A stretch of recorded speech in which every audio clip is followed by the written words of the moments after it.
The conference room fell silent as another nanny walked out, mascara streaking her face. "I quit," she whispered, her voice trembling.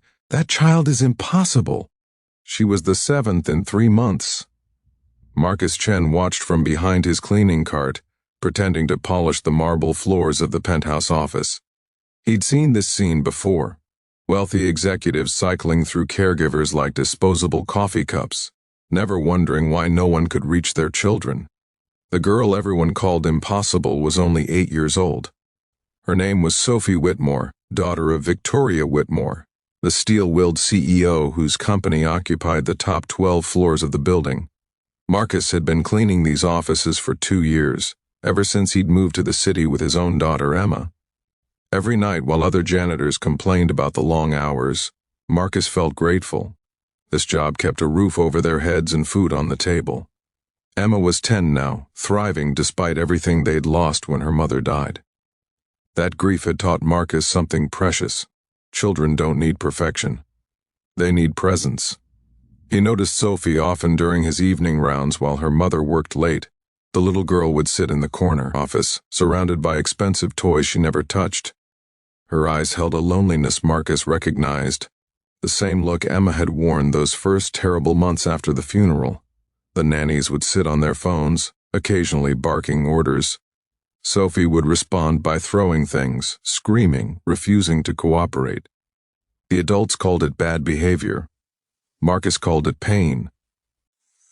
One Friday evening, Marcus heard crashes coming from the executive suite.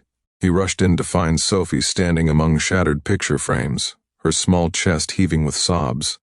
The newest nanny had already fled. Victoria Whitmore stood frozen in the doorway, briefcase in hand, looking at her daughter with an expression Marcus couldn't quite read. Frustration, exhaustion, and something deeper.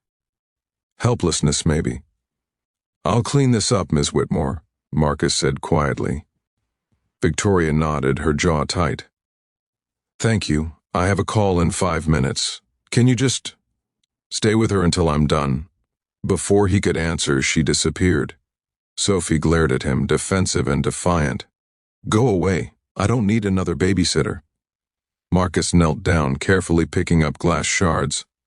"Good thing I'm not a babysitter. I'm a janitor. I clean up messes." He glanced at her gently. "All kinds of messes." "You can't clean this," Sophie whispered, and Marcus knew she wasn't talking about the broken frames anymore. "Maybe not," he admitted, "but I can sit with you while you feel bad. Sometimes that helps." Sophie stared at him, suspicious. Then, slowly, she sat down on the floor beside him. They cleaned together in silence. When they finished, Marcus pulled out his phone and showed her a photo of Emma. "That's my daughter. She used to break things too after her mom died. Not because she was bad, because she hurt so much she didn't know what else to do." Sophie's eyes filled with tears. "Mommy's never here. She doesn't want me." "Oh, sweetheart," Marcus said softly. "She's here right now, isn't she? Working hard so you have everything you need. Sometimes grown-ups forget that what kids need most isn't things, it's time. But that doesn't mean she doesn't love you more than anything in the world." The next evening, Victoria found Marcus cleaning her office. "You were kind to Sophie yesterday," she said. "She asked about you. She never asks about anyone." Marcus nodded, uncertain how to respond. "Would you consider—" Victoria paused, vulnerability flickering across her usually stern face.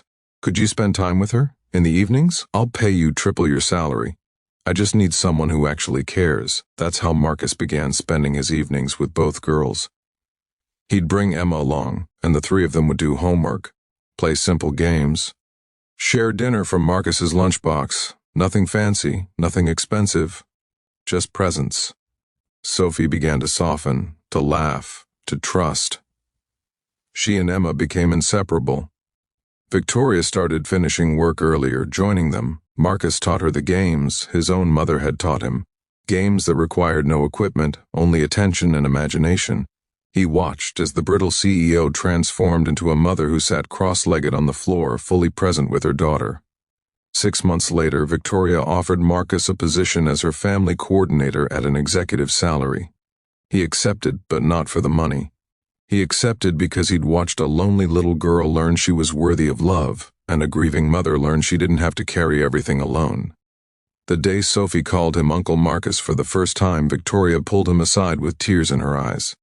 Everyone said she was impossible, but you saw what she really was. Marcus shook his head. She was never impossible, Ms. Whitmore. She was just a kid who needed someone to see her. That's all any of us really need. Someone willing to sit with us in the broken places until we remember we're still whole. In a world obsessed with credentials and status, one janitor proved that the most impossible problems often have the simplest solutions. Not control, not money, not expertise. Just the profound courage to show up, stay present, and treat a hurting child like she matters. Because she does. They all do.